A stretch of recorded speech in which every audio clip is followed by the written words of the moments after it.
We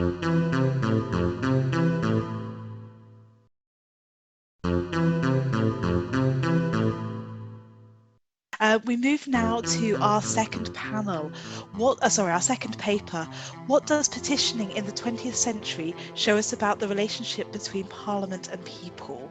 We have 4 authors of this paper: Anna Boaching-Welch, Richard Hussey, Cristina Leston-Bandeira, and Henry Miller. I see Cristina is in the audience here. Are you presenting? Brilliant. I'll pass over now. Thank you so much. Alex, and hello everyone. It's really nice to see you all.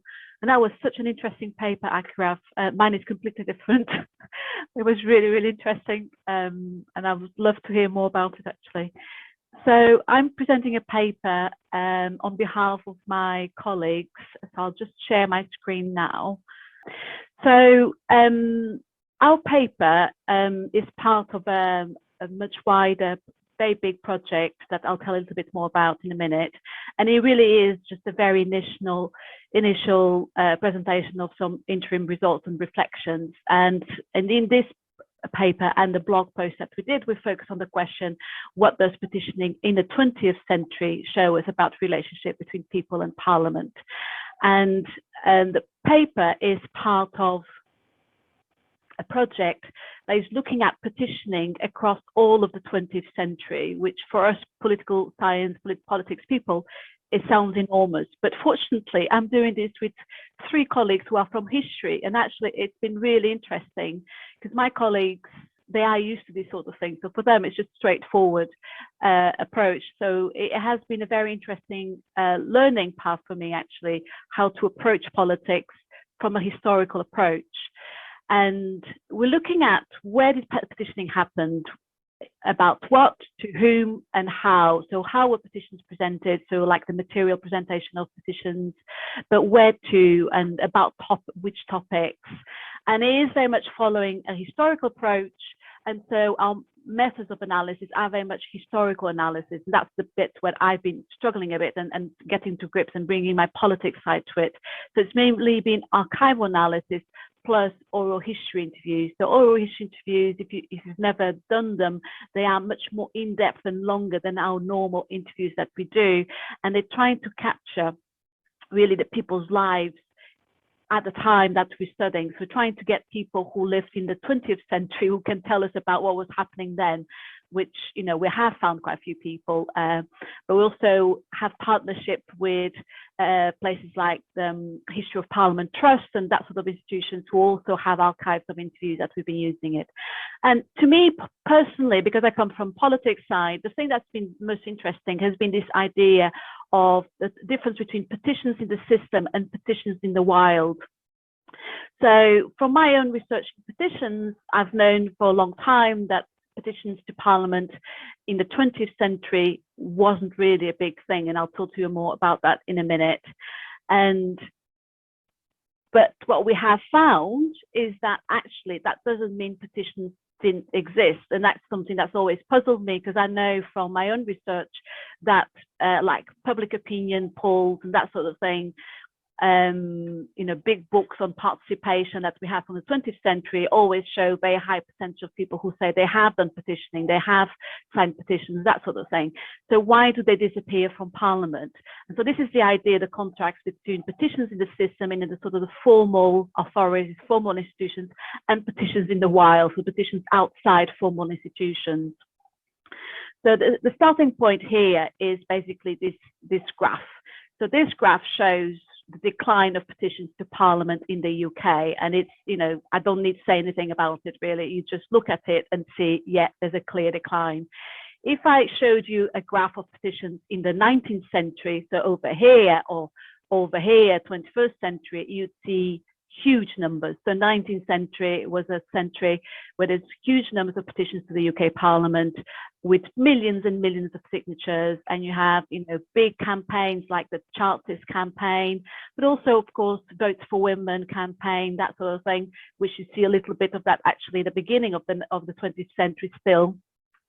And then the story has always been that basically as universal franchise is acquired, so as more people can vote, women can vote, men from working class can vote, then they say, well, what's the point of petitioning Parliament? We can vote now. And actually, one of the interesting things about petitioning is that for a long time, 18th, 19th century, it was the only way that people who were not franchised, who did not have a way of participating in politics, could petition. So actually, it was a really important tool of enfranchising people who were at the margins of politics.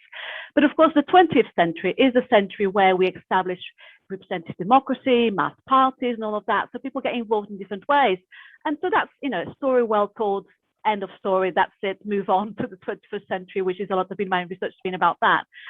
And there are some bits about some of these petitions actually represent quite a few million people, and there's issues with data, but there's no doubt there was a huge decline. And so what's behind this? And that's the point of the focus of this paper here.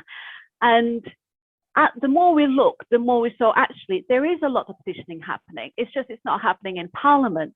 And there's a few interesting things. So in the blog post that we wrote, we talked about the demise of the Petitions Committee in 1974.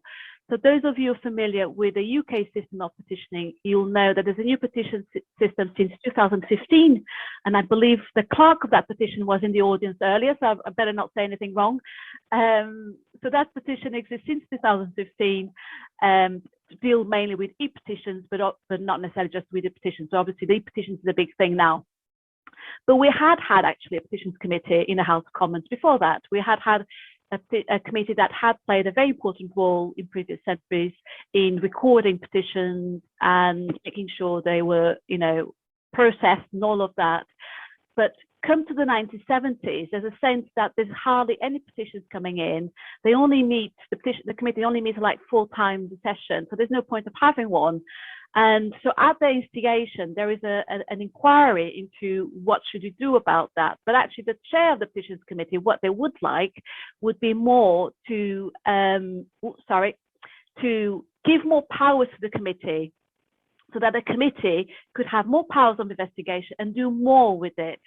But the conclusion was taken by the procedure committee at the time, so the inquiries from the procedure committee, that there was effectively no point of having this committee. It was playing no role whatsoever.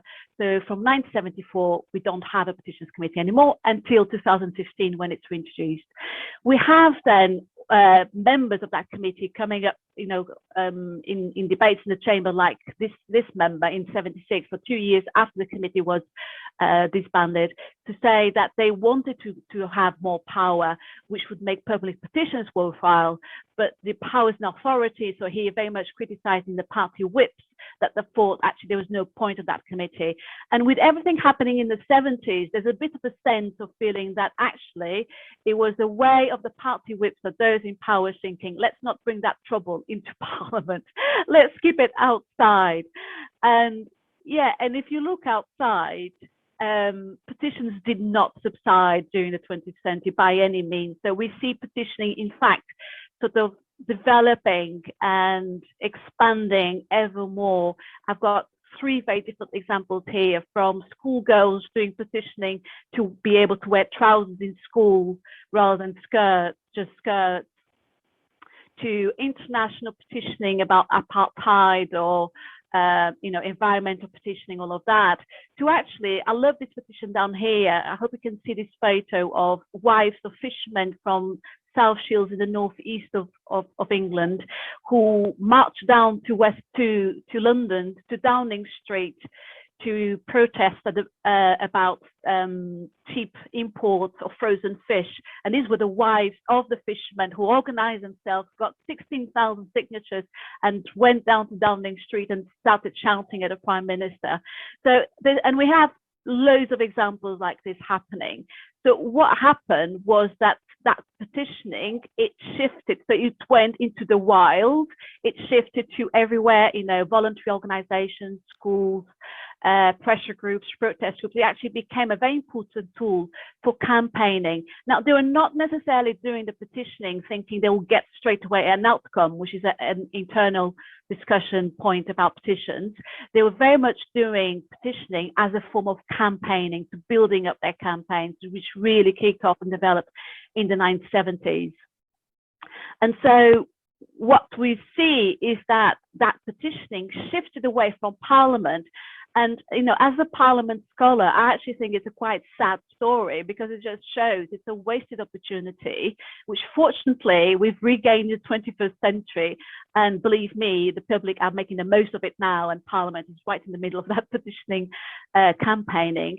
But it's also reflective of things like the fact that the power shifted elsewhere. So as we all know, as parliamentary scholars, with the 20th century, there's a shift of power from the literature to the executive, and the executive becomes very powerful, particularly as things like welfare state expands and etc. It becomes the place where the authority is. So there's a lot of petitioning going to Downing Street, and there's also petitioning going to the local government, other authorities, and actually MPs were still being contacted and being petitioned. And if anything, that increase of letters, increase of contacts with MPs really does happen. You know, 50s, 60s, and 70s, it does happen. It's just not formally through the processes in Parliament, which is the place where these petitions could actually then lead to an outcome, as we know from our research on e-petitions today, that process, formal process, is really important. And that's me on behalf of my colleagues. Thank you.